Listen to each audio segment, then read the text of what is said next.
These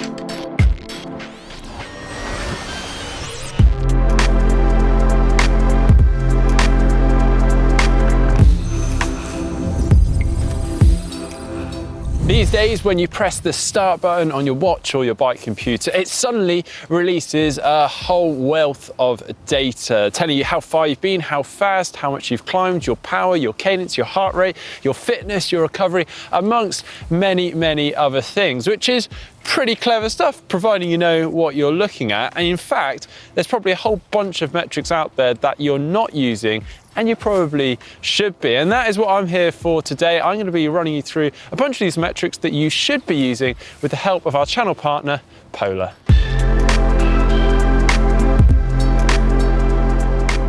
Now, before I do delve into all these different metrics, it's worth noting that some brands do have slightly different names for some metrics. Some do cross over, whilst others have actually coined their own terms or names for certain metrics. Now, today I will be mostly using Polar's terminology and using their Advantage V watch as an example, but obviously you can find a lot of these metrics on other devices and with other brands.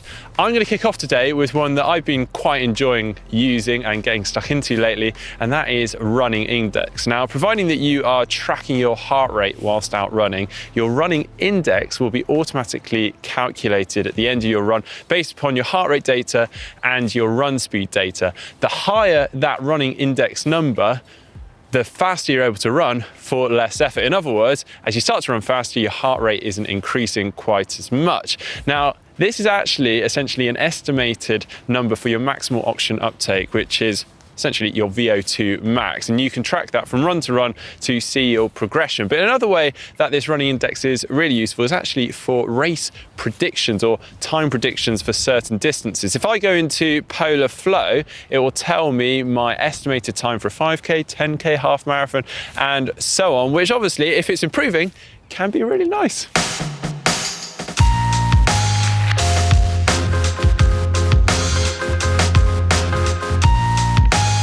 But now moving on to a similar metric, but this one actually utilizes power, and this is called energy cost of running, or ECOR for short. And given the advancements in running and the fact that we can now look at our power output per foot strike, we can look at our efficiency with this. So our power output versus the speed that we're traveling at. Now, not all software has this built in, but you can calculate it fairly simply yourself by looking at your power output in watts per kilo and dividing that by the speed that you're traveling at in meters per second. It's thought that for top level athlete or a highly efficient athlete, this can be as low as 0.9, and this is in kilojoules per kilogram per kilometer, and it can go as high as 1.1 for inefficient athletes. Now, this is a metric that is actually getting used more and more by runners and coaches, but I understand this might be a little bit over some people's heads, so I've got plenty more metrics for you.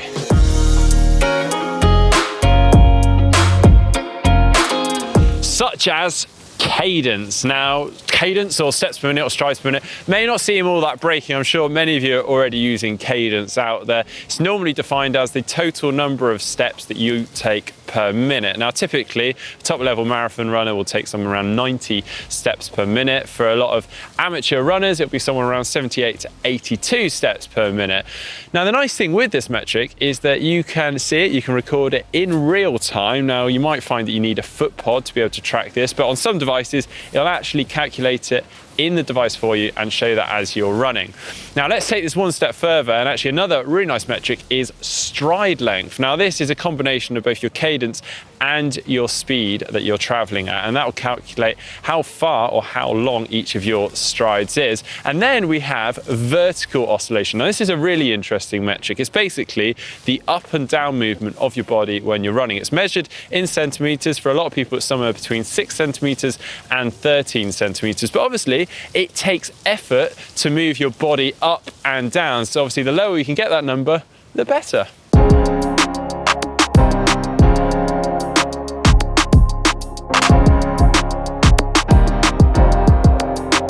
Okay, but how about training load? Now, a basic principle of training and exercise is that it puts stress and strain on your body. You then need to recover from those stresses and strains and hopefully adapt and come back stronger and fitter from them. That's how we progress as an athlete. However, too much of that stress and strain could end up being counterproductive. So that's why training load is in place. It's really important. Now, to give you a bit of an example, a super cruisy long ride on the bike could have the same stress and strain as a much shorter high intensity ride. You might not initially think so, but that again is why that metric's so important. And that is calculated from the intensity and the duration of a training session or an activity. Now, training load under Polar's terms actually has a few different metrics underneath it. We've got cardio load, muscle load, and perceived load. Now, cardio load and muscle load are automatically calculated from the data from a training session.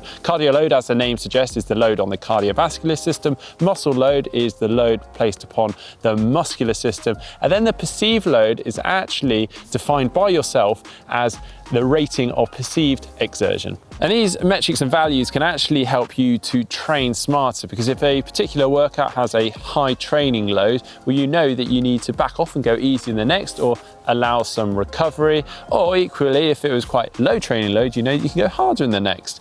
But you might be watching this thinking, well, this all sounds rather similar to TSS. And you're right, it is quite similar. TSS, or training stress score, is the amount of stress placed on your body. It's a metric used by a lot of different brands and software, but it is actually calculated slightly differently. It uses normalized power, normalized graded pace, intensity factor, and the duration of the activity. But if you'd like to know a little bit more about that, Heather's actually done a great video explaining TSS and these other metrics that I've just mentioned. I'll send you to that at the end of this video, and whilst you're there, why not subscribe to GTN?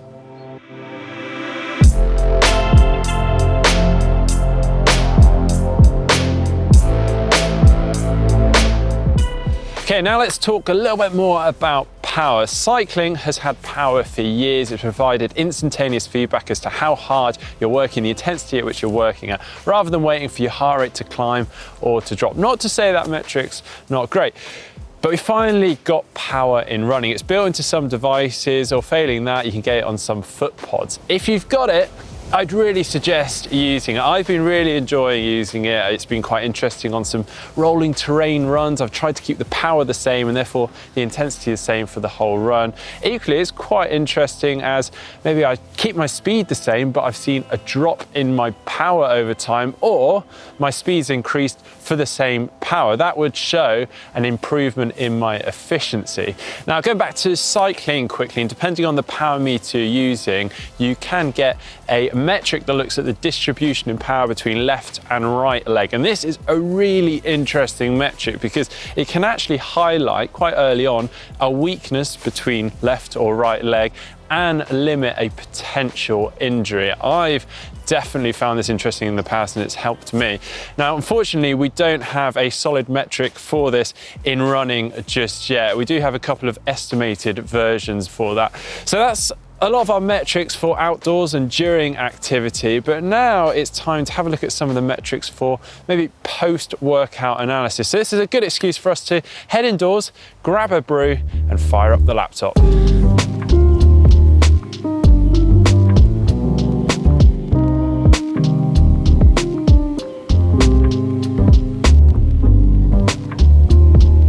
Okay, if you remember back to that training load, or TSS, I was talking about earlier, this can also help us determine our recovery. Each brand has their own name for this. Polar refers to it as recovery status. This can essentially help us to understand how much training and how much stress our bodies can tolerate, and how much recovery we need to allow us to achieve optimum training. You can think of it almost like a beefed up version of the training load. It uses our activity data along with information and metrics on ourselves, such as our height, our weight, our fitness, etc., to give us a clear indication as to the strain that we can put on our body, whether we are under strain or not, whether we should be training hard or not. And in some cases, the recovery feature can take it one step further and actually tell us how long we should have off after a workout before the next. And finally, we have heart rate variability, also known as HRV or RR variability. This is the time intervals between consecutive heartbeats. And a lot of devices, such as the Polar Vantage Fleet, actually have this built in.